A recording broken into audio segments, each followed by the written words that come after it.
10 GB পর্যন্ত মোবাইলের storage ফাঁকা করে ফেলতে পারবেন কোনো কিছু ডিলিট করা ছাড়াই। আসসালামু আলাইকুম বন্ধুরা। আপনারা জানেন মোবাইলের স্টোরেজ কতটা গুরুত্বপূর্ণ যেকোনো স্মার্টফোনের জন্য। দেখুন আপনার মোবাইলে যদি স্টোরেজ ফুল হয়ে যায় তাহলে আপনি অ্যাপ ইনস্টল করতে পারবেন না, কোনো কিছু ডাউনলোড করতে পারবেন না, মোবাইলে হ্যাং করবে, মোবাইল গরম হবে, বিভিন্ন রকম সমস্যা দেখা দেবে যদি আপনার মোবাইলের স্টোরেজ ফুল হয়ে থাকে। তাই এই ভিডিওটিতে আমি আপনাদের দেখাতে চলেছি কিভাবে আপনারা কিছু সেটিংস করার মাধ্যমে কোনো কিছু ডিলিট করা ছাড়াই আপনাদের ফোনের স্টোরেজ 10 জিবি পর্যন্ত আপনারা ফাঁকা করে নেবেন। তো মূল ভিডিওতে যাওয়ার আগে আপনার কাছে ছোট্ট একটা রিকোয়েস্ট করব, ভিডিওটিতে একটি লাইক দিয়ে দিবেন আর ভিডিওটি শেয়ার করে রাখবেন, কারণ আপনার প্রয়োজন হলে আপনিও কাজে লাগাতে পারবেন। তাই আপনার এই ফোনের গুরুত্বপূর্ণ সেটিংসগুলো করার জন্য আপনারা যে কাজটি করবেন, এখান থেকে আপনার সর্বপ্রথম এখানে যে কাজটি করবেন, এখান থেকে গুগল প্লে স্টোরটি ওপেন করে নেবেন। এখন এখান থেকে গুগল প্লে স্টোর ওপেন করে নিলে এরকম ইন্টারফেসে নিয়ে আসবে। এখন এখান থেকে আপনারা উপর দিকে প্রোফাইল আইকন দেখতে পাবেন। এখন এখান থেকে আপনি এই প্রোফাইল আইকনের উপর ক্লিক করবেন। প্রোফাইল আইকনের উপর ক্লিক করলে এখানে আপনার নিচের দিকে আসলে সেটিংস অপশন দেখতে পাবেন। আপনি এখন এখান থেকে এই সেটিংস অপশনের উপর ক্লিক করবেন। আমি এখন এখান থেকে এই সেটিংস অপশনের উপর ক্লিক করে দিচ্ছি। এই সেটিংস অপশনের উপর ক্লিক করলে আপনারা প্রথমে দেখতে পাবেন এই জেনারেল অপশন। আপনারা এখন এখান থেকে প্রথমের যে জেনারেল সেটিংসটি দেখতে পাবেন, আপনারা এখন এখান থেকে জেনারেল সেটিংস এই অপশনের উপর ক্লিক করবেন। এখান থেকে জেনারেলে ক্লিক করার সাথে সাথে এরকম ইন্টারফেসে আপনাদের নিয়ে আসবে। এখন এখান থেকে আপনার নিচের দিকে একটু চলে আসলে এখানে আপনারা দেখতে পাবেন অটোমেটিক আর্চিভ অ্যাপস। এর ডান পাশে লক্ষ্য করলে দেখতে পাবেন একটি এনেবল বাটন আছে। আপনাকে এই এনেবল বাটনটি অন করে রাখতে হবে। আর কেন রাখতে হবে এখানে স্পষ্টভাবে বলা আছে যে আপনি যদি এই ডান পাশে এনেবল বাটনটি অন করে রাখেন তাহলে যেটা হবে, আপনার যে অ্যাপগুলো আপনার ব্যবহার করেন না, যে সময় আপনার স্টোরেজ রানিং লো হয়ে যাবে সেই সময় কিন্তু অটোমেটিকলি আর্চিভে চলে যাবে। সেজন্য অবশ্যই এখান থেকে আপনারা এই এনেবল বাটনটি এখান থেকে অন করে রাখবেন।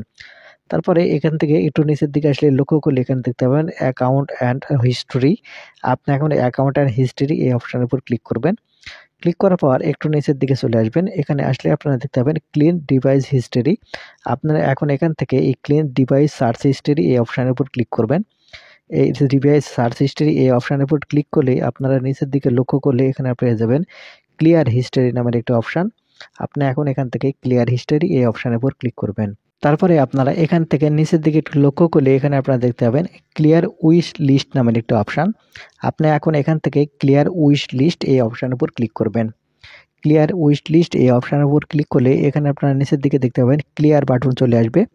আপনি এখন এখান থেকে ক্লিয়ার বাটনের উপর ক্লিক করবেন। ক্লিয়ার বাটনের উপর ক্লিক করার পরে এখান থেকে এটা ক্লিয়ার করে দেবেন। আপনাদের মোটামুটি কাজ এখান থেকে শেষ আপনাদের। এখন আপনারা যে কাজটি করবেন, এখন আপনারা একেবারে ব্যাক বাটনে ক্লিক করে চলে আসবেন। ব্যাক বাটনে ক্লিক করে আসার পরে আপনার অনেকগুলো অ্যাপস থাকবে। আপনারা মোবাইলে অনেক আপনারা অ্যাপ ব্যবহার করেন। এখন এখান থেকে যেগুলো অ্যাপ্লিকেশন আপনার অপ্রয়োজনীয়, যেগুলো অ্যাপ আপনি ব্যবহার করতেছেন না, সেগুলো অ্যাপ আপনারা যে কাজটি করবেন আনইনস্টল করে ফেলবেন। আর বাদবাকি যেগুলো অ্যাপ থাকবে সেগুলোর ক্যাশ ক্লিয়ার করতে হবে। তাহলে কিন্তু আপনার ফোনের স্টোরেজ আপনার 10 জিবি পর্যন্ত খালি করতে পারবেন। এখন এখান থেকে একটি অ্যাপের ক্যাশ আমি ক্লিয়ার করে দিচ্ছি। আপনারা বাদবাকি এগুলো করে নেবেন একটি, একটি করে। এই অ্যাপের উপর ট্যাপ করে ধরে রাখলে এখানে আপনারা অ্যাপ ইনফো পাবেন অথবা আই বাটন পেয়ে যাবেন। যেটাই থাক এখান থেকে অ্যাপ ইনফো বা আই বাটন যেটাই থাক এই অপশনের উপর ক্লিক করবেন। ক্লিক করলে এরকম ইন্টারফেসে নিয়ে আসবে। এখানে আপনারা আসলে দেখতে পাবেন এখানে স্টোর অ্যান্ড ক্যাশ নামের একটি অপশন দেখতে পাবেন। আপনি এখন এখান থেকে স্টোর অ্যান্ড ক্যাশ এই অপশনের উপর ক্লিক করবেন। ক্লিক করার পর এখান থেকে আপনারা নিচের দিকে যদি আসেন তাহলে এখানে আপনারা পেয়ে যাবেন ক্লিয়ার স্টোরেজ এবং ক্লিয়ার ক্যাশ। আপনারা যে কাজটি করবেন এখান থেকে যে অ্যাপসটি আপনাদের পাসওয়ার্ড দিয়ে প্রবেশ করতে হয় সেই অ্যাপসের আপনারা শুধু ক্লিয়ার ক্যাশ করবেন। আর যেগুলো অ্যাপসের পাসওয়ার্ড দিয়ে প্রবেশ করতে হয় না সেগুলোর আপনারা এই ক্লিয়ার ডেটা করে দিবেন।